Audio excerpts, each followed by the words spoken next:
जय श्री कृष्ण। मित्रों, सूर्य नक्षत्र से दैनिक नक्षत्र चौथा, छठा, नौवां, 10वां, 13वां और 20वां यह नक्षत्र रवि पुष्यामृत योग कहा गया है। यह रवि पुष्यामृत योग के दिन जो भी हम कार्य करेंगे वो शुभ ही होता है। उस दिन जो भी हम मंत्र जाप दान करते हैं उसका सब शुभ फल मिलता है। कल रविवार है, 1 जनवरी 2026। रवि पुष्यामृत योग के साथ सूर्य मकर राशि में है और चंद्र कल कर्क राशि में है, यानी दोनों आमने सामने है। बहुत ही शुभ माना गया है। सूर्य और चंद्र जब आमने सामने होते हैं तो कोई भी समस्या हो तो उसका निवारण हम आसानी से निकाल सकते हैं, ऐसा ज्योतिष शास्त्र में कहा गया है। तो यह कल का दिन है। सूर्य और चंद्र जो आमने सामने है उससे सर्वार्थ साधक सिद्ध योग भी कहा जाता है, यानी जो भी आप कार्य करते हैं वो सिद्ध हो जाता है हमेशा के लिए।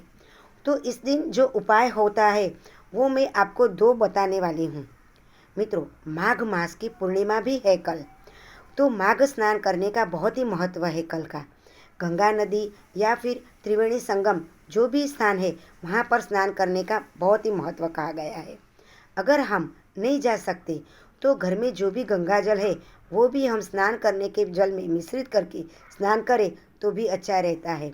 मित्रों, इस दिन हमें 2 उपाय मैंने बताया, वो एक है जो हमें चौमुखी दीपक जलाना है, और शाम को जैसे दीपावली के दिन हम दीपक जलाते उसी तरह घर के मुख्य द्वार के बाहर शुद्ध गाय के घी का दीपक जलाना है।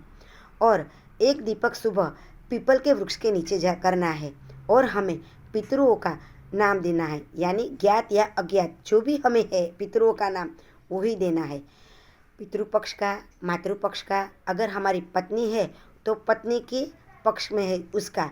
अगर हमें कोई भी पितरों का नाम आपको अगर नहीं पता हो तो पुरुष के लिए ब्रह्मा विष्णु महेश और स्त्री पूर्वजों के लिए गंगा जमुना सरस्वती, ऐसे 7 पीढ़ी के पितरों का हमें नाम का उच्चारण करना है और बोलना है सर्व पितृदेवाय नमः, मम सर्व कार्य सिद्ध करोमि।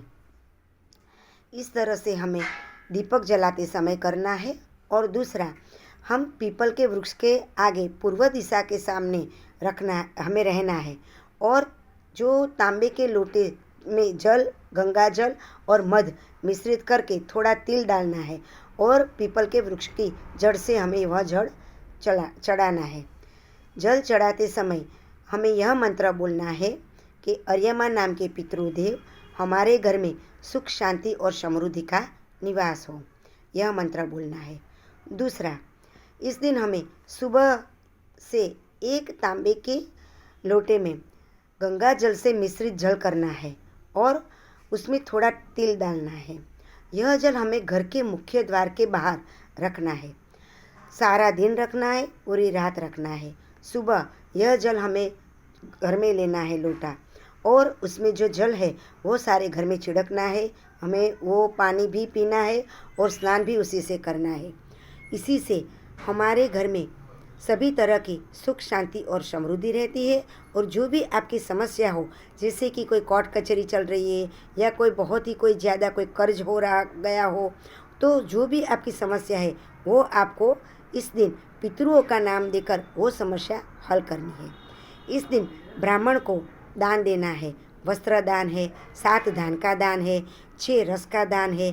जैसे भी आपकी जो भी आपकी है, जो आपको दान देने की इच्छा है वो आप इस दिन अगर करेंगे तो उसका फल अक्षय गुना मिलेगा। अक्षय गुना यह फल आपको जैसे अश्वमेघ यज्ञ करते हैं ऐसा कहा गया है। शास्त्र में तो वृषोदर्श जो विधि है, जो वृषभ की जो विधि है उसका दान देने की विधि, वो भी बहुत ही इस दिन करने से बहुत ही शुभ फल मिलता है, ऐसा कहा गया है। तो इस दिन यह सब अगर आप कर पाए तो अच्छा है।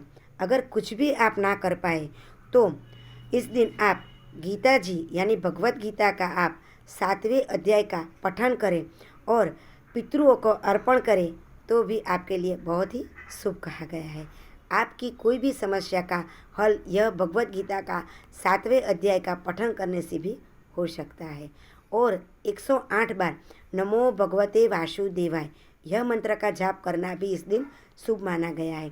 अगर रविवार रवि पुष्य नक्षत्र है और आप सूर्य आदित्य हृदय सटिक का पठन करें सुबह सूर्य उदय से 7, तो भी आपको बहुत ही शुभ फल मिलेगा, ऐसा शास्त्र में कहा गया है।